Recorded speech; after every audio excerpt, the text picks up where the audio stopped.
She kept a jar of dark syrup on the counter and a pot of greens simmering on the back burner that never went cold. The kitchen smelled like iron and earth. Nobody called it health food. Nobody had to. Here are 30 African American superfoods our ancestors ate to stay healthy. The broth left behind after a long pot of greens finished simmering was never thrown away. Your grandmother called it potlikker, and she treated it like liquid gold. That greenish, smoky broth, rich with the vitamins that had cooked out of collards, mustard, or turnip greens, was sipped straight from a cup or sopped up with cornbread. West African cooking traditions had always valued the broth from boiled greens, and that knowledge survived the Middle Passage and landed in cast iron pots across the South. Potlikker carried iron, calcium, vitamin K, and folate in every swallow. Doctors cost money. This cost nothing. Mothers gave it to sick children. Pregnant women drank it by the glassful, and old men swore it kept their blood strong. You never had to be told to drink it. You watched her pour it and hold the cup out. The women who kept that broth simmering are mostly gone now. The pots went cold, and the simplest medicine those kitchens ever made slipped right off the stove. Before ovens with temperature dials, sweet potatoes went straight into the ashes of a dying fire. You buried them in coals after supper, and by morning the skin had turned papery and black, while the inside became soft as custard, deep orange, and so sweet it needed nothing else. This was the original African method, the yam roasted in embers, adapted to the sweet potato that grew across the South. The flesh was packed with beta-carotene, vitamin A, fiber, and potassium, and slow roasting made all of it easier to absorb than boiling ever could. Kids pulled them apart with their fingers, eating the charred skin and all. No peeling, no butter, just the potato and the fire. Your great-grandmother knew the exact color of ash. That meant they were ready. Nobody roasts them that way anymore. That sweetness, smoke, wood, and time left with the last hearth. A spoonful of blackstrap molasses was as common in a black household during the 1940s as aspirin is today. Mothers stirred it into warm milk for children who looked pale. That thick, nearly black syrup, left over from the third boiling of sugarcane juice, carried more iron per tablespoon than red meat, along with calcium, magnesium, and potassium. Enslaved Africans had received molasses as part of weekly rations and turned a survival allotment into something closer to medicine. It went into cornbread batter over porridge and straight off the spoon when someone needed strength. Blackstrap was the cheapest grade because the sugar industry considered it waste. The community considered it a cure. By the 1980s, corn syrup pushed it to the back of every shelf. Every spring, someone in the family went out to dig sassafras roots. The bark was peeled, washed, and dropped into boiling water until the liquid turned deep, rusty red, and the house smelled like root beer and wet earth. Sassafras tea was the spring tonic in black communities, sipped to cleanse the blood after a long winter of heavy food. Enslaved Africans learned about it from indigenous peoples. The Chow-chow ground the leaves into filler powder for gumbo, and herbalists like Emma Dupree of Pitt County, North Carolina, kept sassafras in their garden pharmacies well into the 20th century. You did not buy it. You went outside and found it growing along fence lines and at the edges of woods. Knowing where to dig was knowledge you inherited, not something you read. When the FDA raised concerns in the 1960s, the commercial market vanished, but grandmothers kept digging those roots anyway. They trusted what they knew. Long before those sassafras roots hit spring water, another seed had already crossed an ocean. Benne seeds arrived in South Carolina around 1730, carried by West Africans who had cultivated sesame for centuries. They believed scattering the seeds across a doorway brought luck to the household and kept ants from crossing the threshold. In the kitchens of the enslaved, Benne went everywhere, toasted over greens, pressed into wafers with sugar, ground into stews, baked into bread. Thomas Jefferson recorded how enslaved people at Monticello prepared stews and sesame pudding from these tiny seeds. Packed with calcium, iron, zinc, and protein, a handful of toasted Benne over rice turned a simple plate into fuel for a full day. The Gullah Geechee communities of the Sea Islands kept Benne traditions alive longest, pressing them into brittle candies sold at roadside stands and cooking wafers that cracked like thin glass between your teeth. Most people reach for tahini now without knowing they are eating the seed that carried their ancestors through generations of forced labor and quiet daily resistance. Nobody planted dandelion greens. They just appeared, pushing through cracked dirt, growing along fence posts, filling the edges of every garden. The women who tended those plots knew what to do with them. They picked the youngest leaves before the plant flowered, when the nutrition was at its peak. Raw dandelion greens carried more iron than spinach, more calcium than milk by weight, and enough vitamin K for bone health. Cooked quick in a skillet with vinegar and fatback, they cost nothing and delivered more concentrated nutrition than almost anything else on the table. Kids were sent out with paper sacks and told to fill them before supper. Nobody called it foraging. It was just how you ate. When chemical weed killers became routine, dandelion greens vanished from the plate and reappeared on the poison list. Sorghum syrup moved slowly. That was how you knew it was real. So thick it crawled off the spoon and pooled on a hot biscuit like amber glass. Enslaved Africans brought sorghum seeds from West Africa, where the grain had been cultivated for thousands of years, and planted them across the South. By the 19th century, sorghum mills were a fixture of rural Black communities. The cane was pressed between heavy rollers and the juice cooked in long, shallow pans over wood fires until it thickened into golden syrup. The smell, caramel and green grass, and something metallic, carried across whole neighborhoods during pressing season in the fall.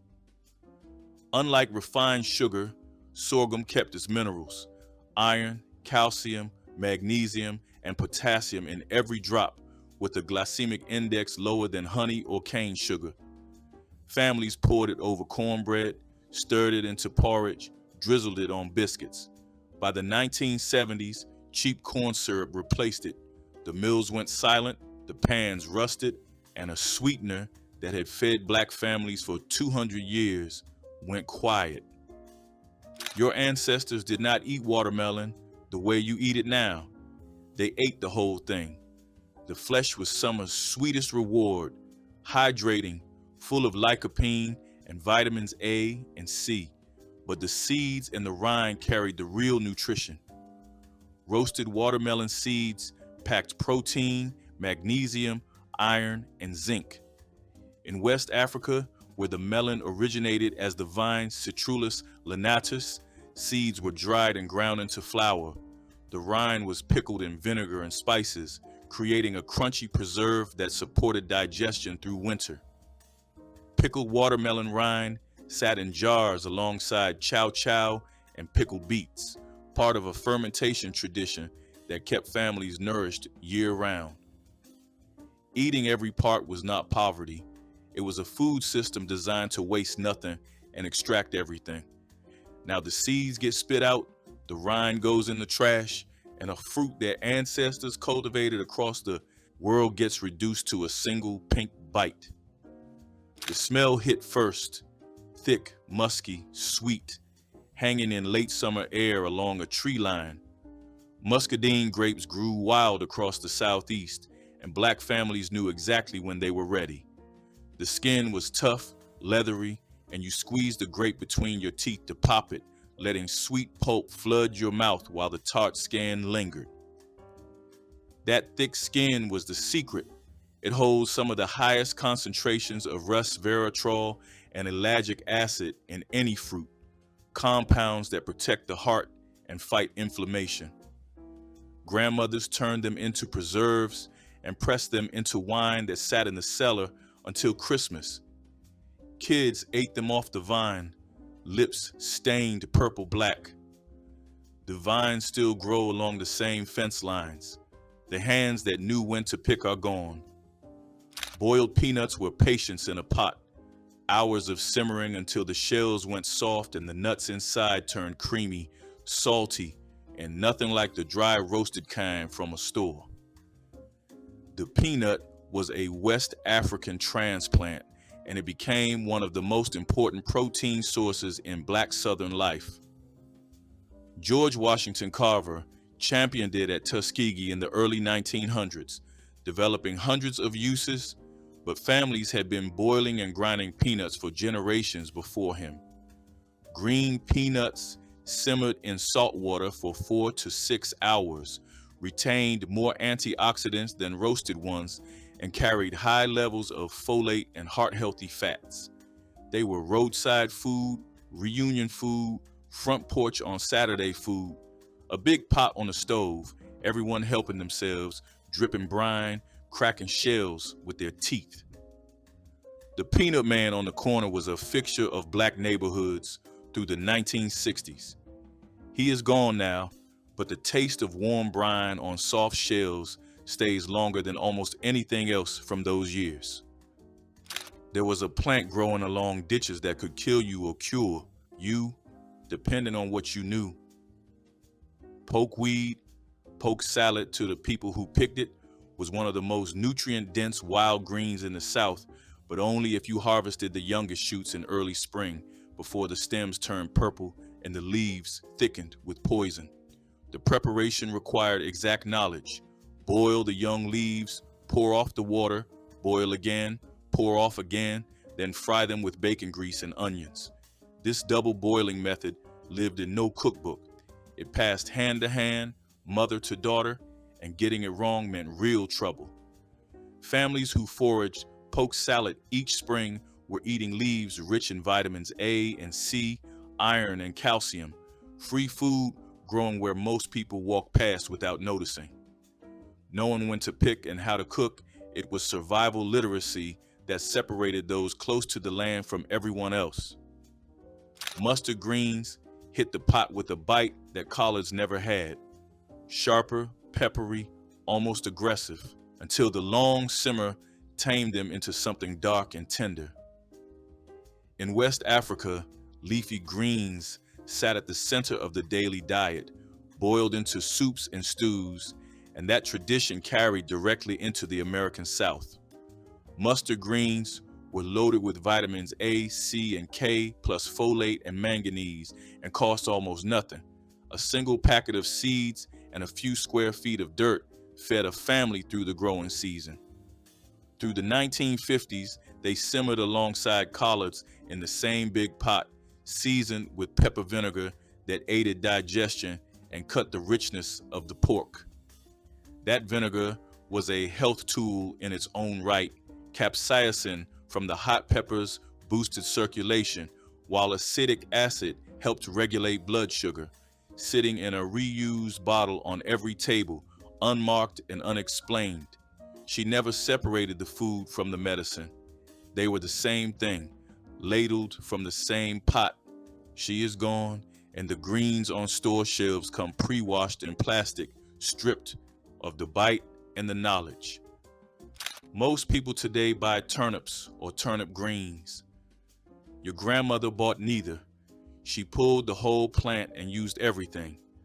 The root went into soups, providing starch, vitamin C, and fiber. The tops went straight into the greens pot, delivering iron, calcium, and vitamin K that rivaled anything else in the garden. 2 complete foods from a single plant, and the cost was 1 seed packet and a little rain. During the Depression and through the 1940s, turnips were among the most reliable crops in Black gardens. hardy enough to survive frost, fast enough to harvest in 60 days. The root water became broth. The greens became supper. She did not think of it as two separate vegetables. It was one gift from one seed, and she used every piece. That refusal to see anything as disposable fed families when nothing else could. After the first hard frost, when the air turned sharp and the leaves went brown, someone came back from the woods with a sack of wild persimmons. You could not eat them before the frost. They would pucker your mouth shut and leave a chalky film that lasted for hours. But after the cold did its work, the fruit turned soft, translucent, and so sweet it tasted like nature had candied it overnight.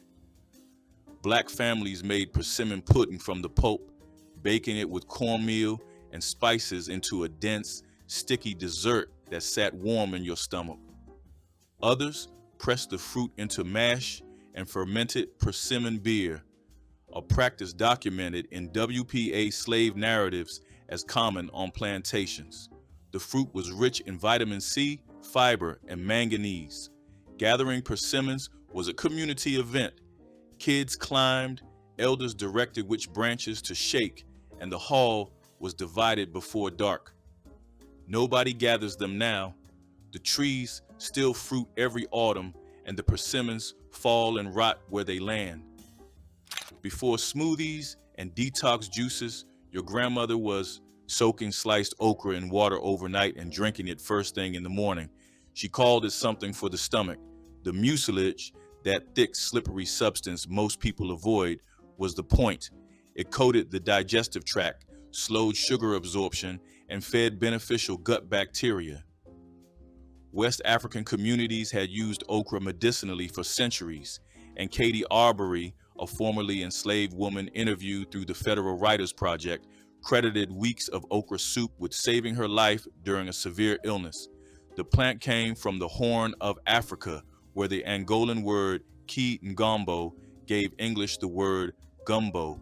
A glass of okra water carried fiber, vitamin C, folate, and magnesium.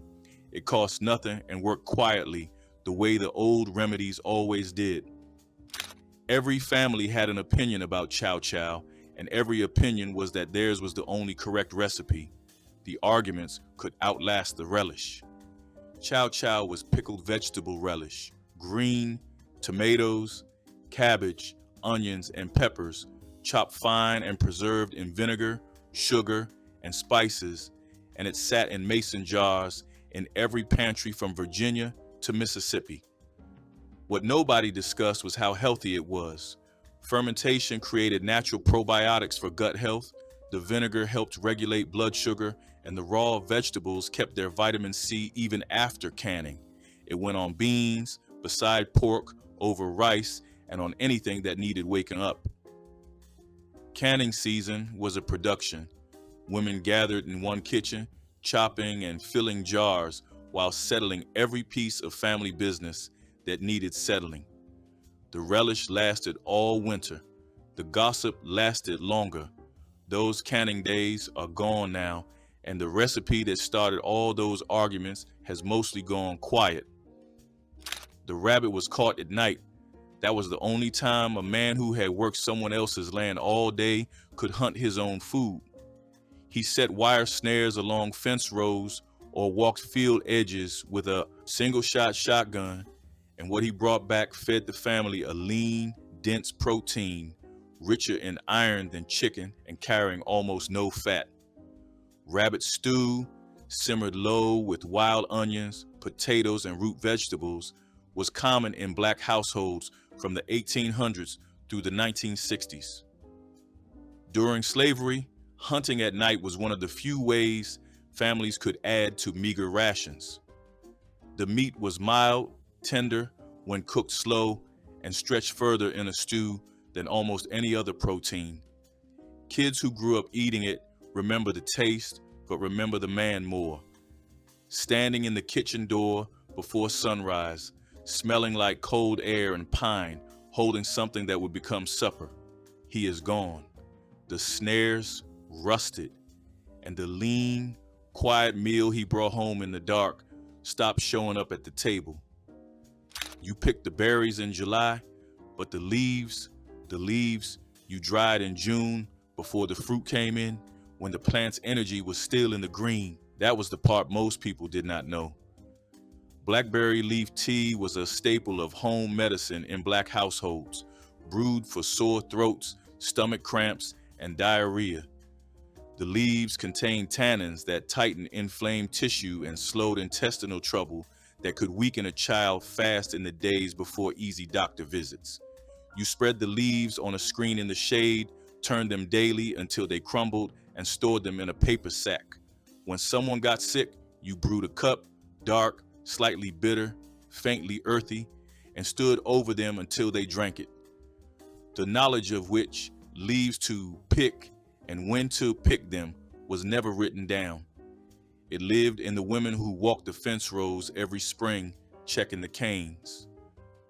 Your grandmother did not ask if you liked liver. She put it on your plate and you ate it. That was the end of the discussion. Chicken liver, pork liver, sometimes beef, fried with onions in cast iron until the outside crisped and the inside stayed slightly pink, showed up at least once a week in Black households through the 1950s. There was no richer natural source of iron, vitamin B12, vitamin A, and folate in the entire kitchen. One serving delivered more of those nutrients than any supplement on a pharmacy shelf. Mothers insisted on it for daughters approaching adolescence because they understood what doctors later confirmed. Growing bodies needed iron, and liver was the fastest way to get it. The taste was strong, the texture divided rooms, but the women who served it were not interested in preferences. They were interested in strong blood and healthy kids. When she stopped cooking, the liver disappeared from the plate and the iron went with it. Butter beans simmered all day. You put them on in the morning, and by supper, they had turned creamy and thick, the pale green skins splitting to release a starch that thickened the broth into something close to gravy. This was the lima beans' southern name and southern life, smaller, more tender, and sweeter than the frozen limas in stores today. Paired with rice, they formed a complete protein, giving the body every essential amino acid without meat. Through the 1940s and 50s, butter beans were a foundation of the Black Southern diet, grown in backyard gardens and dried on screens for winter. A cup of dried beans, a little onion, a piece of fatback, and enough water to cover them that fed a family for less than almost anything else. The women who grew them saved the seed from one season to the next, selecting the best pods and planting again when the soil warmed. That chain of saved seed, stretching back decades, broke when the gardens went fallow. When the elderberries turned dark and heavy on the stem, usually in late August, someone in the family knew it was time. The clusters were cut with care, never stripped, and the tiny purple blackberries picked off by hand, one by one, staining fingertips for days. Elderberry syrup was the cold and flu remedy of Black households across the rural South, simmered low with honey until it reduced into a thick, dark concentrate spooned out at the first sign of a sniffle or a scratchy throat. The berries carried high concentrations of vitamin C and flavonoids, compounds that modern research now links to immune support and shorter duration of respiratory illness. But grandmothers did not wait for a study. They had watched it work for 40 years, and that was evidence enough. The syrup sat in a jar in the icebox, and when a child came home congested, there was no discussion. Getting the harvest right meant knowing which elderberry species to pick and which to leave alone. The wrong variety caused nausea. That distinction lived in the eyes and hands of the women who gathered them, and it did not survive the move north. It grew flat against the ground between rows of beans and tomatoes, a fleshy weed with reddish stems that most gardeners pull and discard. Your grandmother left it. She knew. Purslane, sometimes called pusley in the rural South is one of the richest plant sources of omega-3 fatty acids on Earth, along with vitamins A and C, magnesium, and potassium. In black gardens through the 1950s, it was picked raw for salads, tossed into soups, or sautéed with garlic. It had a mild, slightly sour crunch and grew so aggressively you could never exhaust it. The plant required no planting, no watering, no care. It appeared wherever soil was disturbed, offering one of the most complete vegetables available to anyone willing to recognize it. The difference between a weed and a superfood was nothing but knowledge, and that knowledge faded when the gardens were paved over. She kept a small bottle of Cayenne next to the stove, and it went into almost everything. But the real use came first thing in the morning, stirred into warm water with a little honey. That was the tonic. West African cooking had always used hot peppers, malagueta, grains of paradise, bird's eye chili, and when enslaved Africans reached the Americas, they adapted to cayenne, which grew easily in southern gardens. Capsaicin opened blood vessels, improved circulation, and settled the stomach. It was used as a gargle for sore throats, rubbed on joints as a poultice, and added to soups for anyone fighting a cold. A quarter teaspoon in warm water could stop a headache before it set in. Nobody prescribed it. You shook the bottle until the water turned the right shade of red and drank it fast. That bottle is still in some kitchens. The habit of reaching for it every morning left with the women who taught it. Dried corn was just dried corn, hard, starchy, and nearly impossible to digest until someone soaked it in lye water made from hardwood ash and transformed it into something the body could use. That process, nixtamalization, was learned from indigenous peoples, and it unlocked the nutrients that raw corn could never deliver. The alkaline solution broke down the tough outer hull, released niacin that would otherwise pass straight through, and made the amino acids available for the first time. Without this step, communities that depended on corn developed pellagra, a disease of niacin deficiency that caused skin lesions, confusion, and death. Black families who made hominy from scratch, soaking kernels for days and rinsing them until the water ran clear, were protecting themselves from a nutritional disaster without knowing the science behind it. The finished hominy was boiled into porridge, fried crisp in pork fat, or dried for storage, one of the most important health practices in American food history, and it looked like nothing more than corn in a pot of water. If hominy was science hiding in a pot, bone broth was love hiding in one. A stock pot sat on the back of the hosta stove in nearly every black kitchen through the 1940s and 50s, and it never fully emptied. Chicken feet, pig knuckles, beef marrow bones, whatever the butcher gave away or sold for pennies, went into the water with an onion, a few peppercorns, and a splash of vinegar to draw the minerals from the bone. It simmered for a day, sometimes two, until the liquid turned golden and thick enough to gel when it cooled. That gel was collagen, protein for joints, skin, and gut lining, along with calcium, magnesium, and phosphorus pulled straight from the bone. It was the first thing a sick person received, the last thing a new mother was given before sleep. Grandmother's version of medicine for everything that hurt and everything that was about to. Nobody makes it the slow way anymore. The pot that never went empty finally did.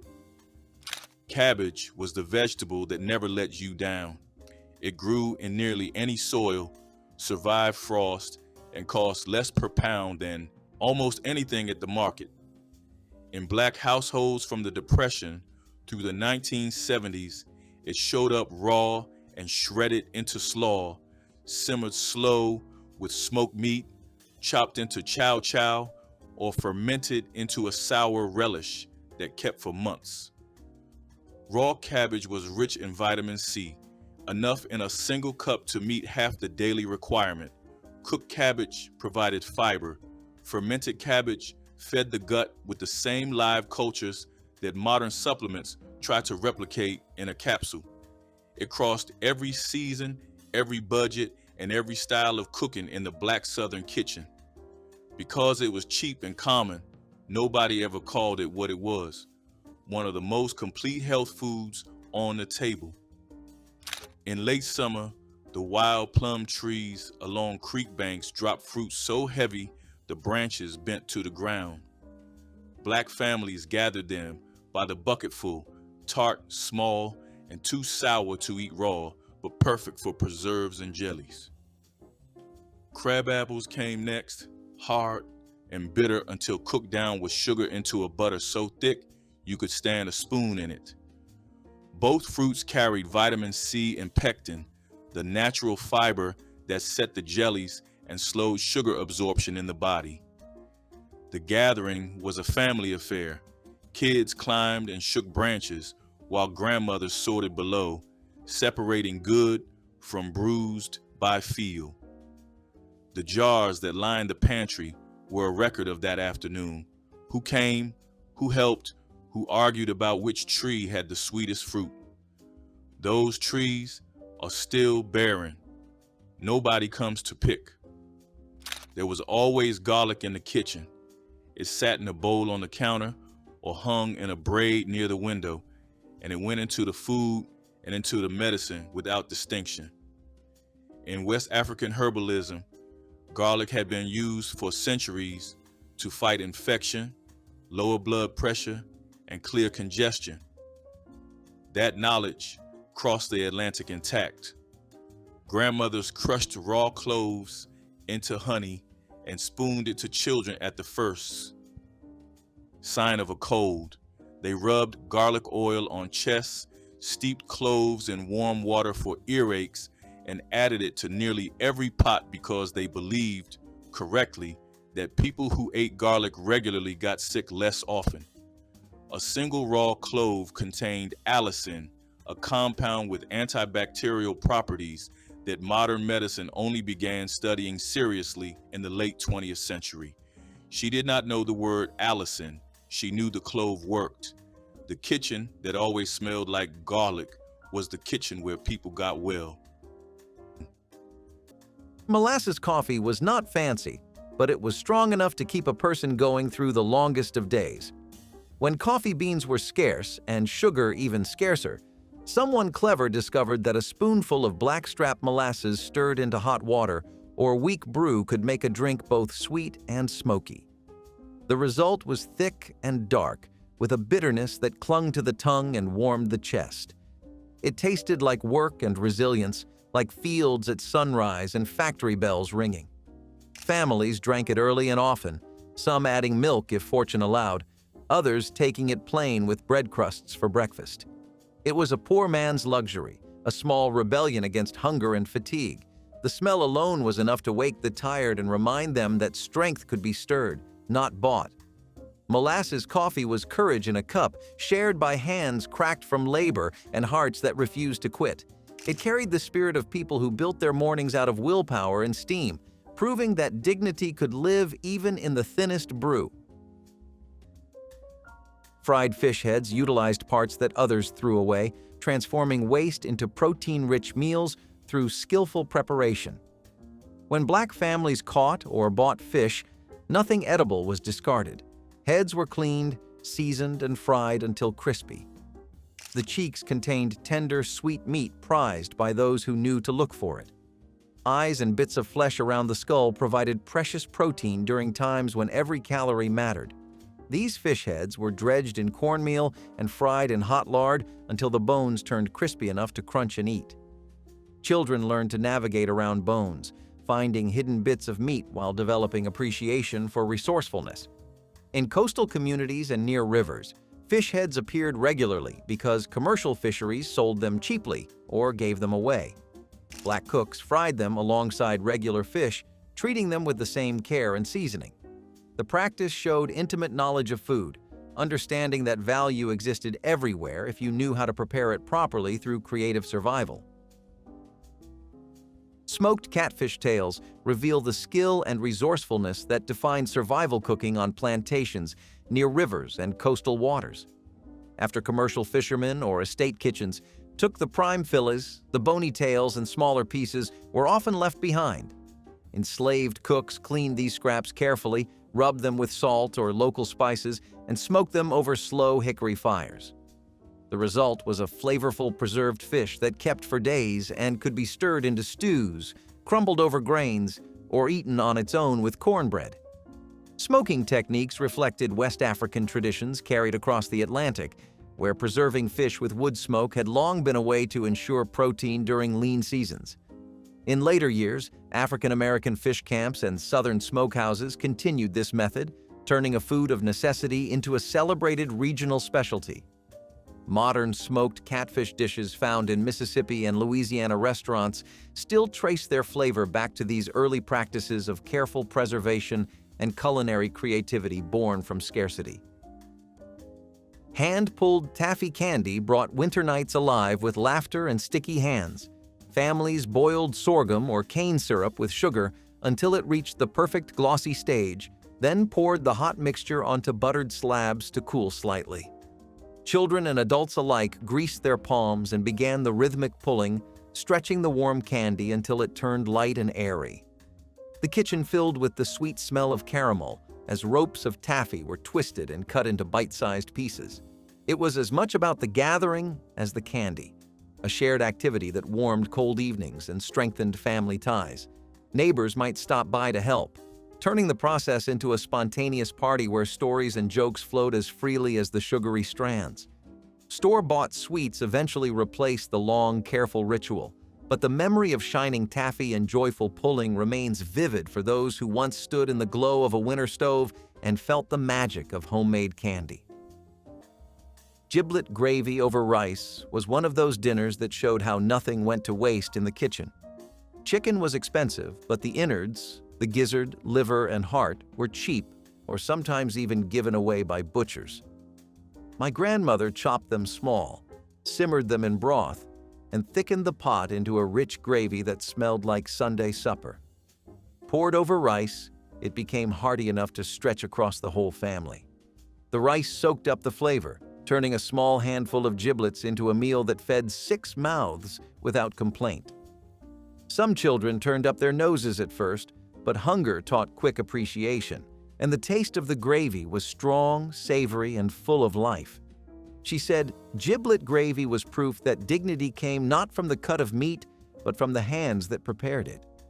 In the 1960s, this dish carried people through lean nights, filling bowls with warmth when little else could be afforded.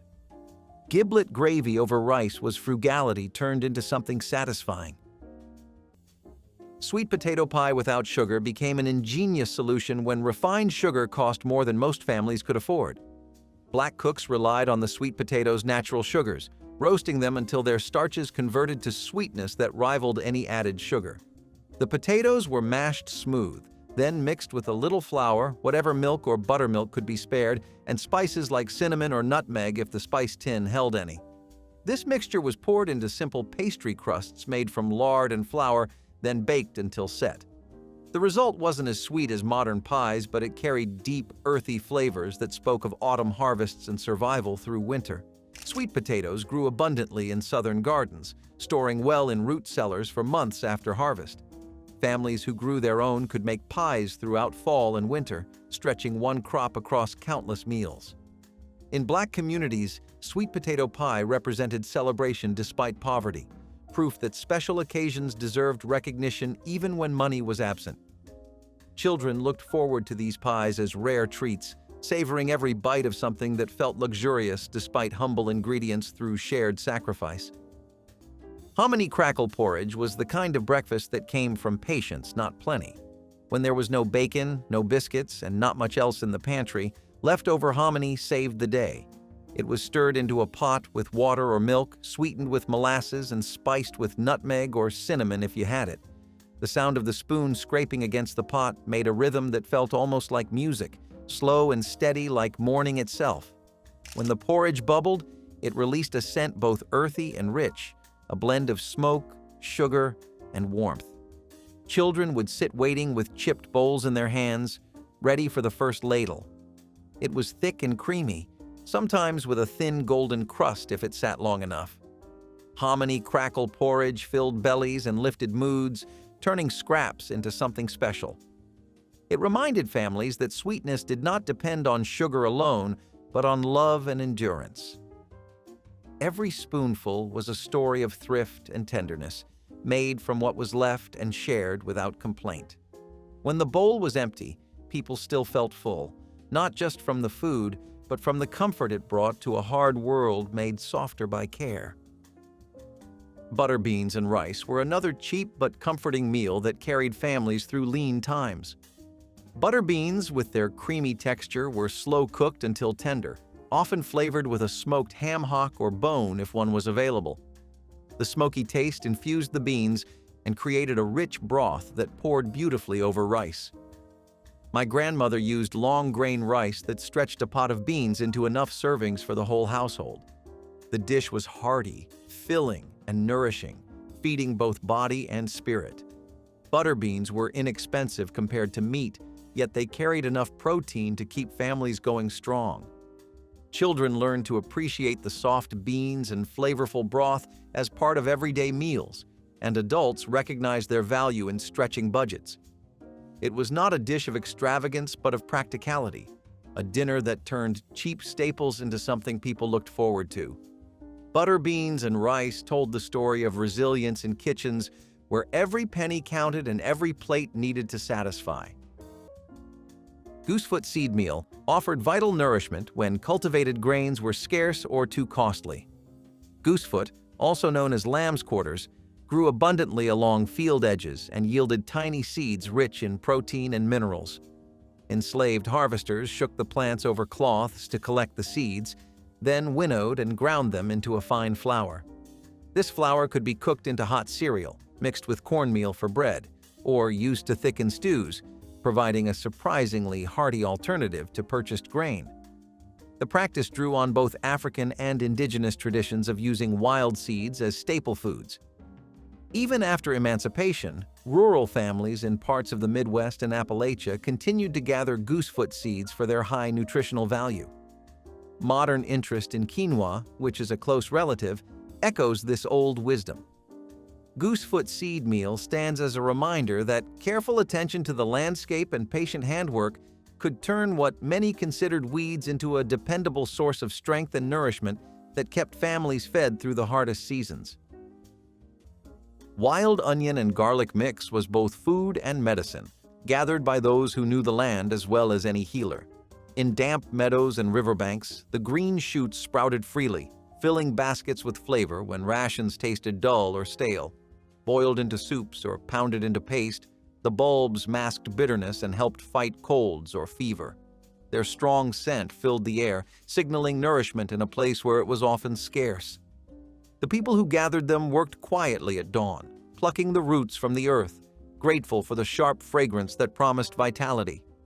When boiled with beans or greens, these humble plants gave meals depth and warmth, reminding people of home, of something green and alive. Mixing wild onion and garlic with beans or greens brought a comfort that was small but deeply human, the warmth of a familiar taste. These foraged bulbs were proof that knowledge was power, and survival often depended on remembering the wisdom that nature whispered to those willing to listen. In every bowl, seasoned this way, lived both healing and defiance, the flavor of life persisting despite deprivation, a small spark of dignity and strength hidden in every spoonful. Dried pinto beans were one of the first things families stocked up on because they lasted forever, filled bellies fast, and cost next to nothing during a time when every penny mattered. These beans sat quietly in cloth sacks or glass jars on pantry shelves, waiting to turn into something warm and sustaining after long days of trying to get by. Pinto beans did not need much, just water, a little heat, and maybe a scrap of fatback if the kitchen was lucky that week. They simmered slow, softening into a thick pot of comfort that could stretch across several meals, sometimes feeding large families for days. Kids grew up recognizing the familiar smell drifting from the stove, a sign that dinner was going to be simple but steady. the kind of food that kept people moving through hard winters and harder workdays. Pinto beans were survival food, but they were also memory food, tying families together with the quiet understanding that something small and humble could carry you through. They were a backbone ingredient in countless homes because they worked every time, no matter how thin the pantry looked.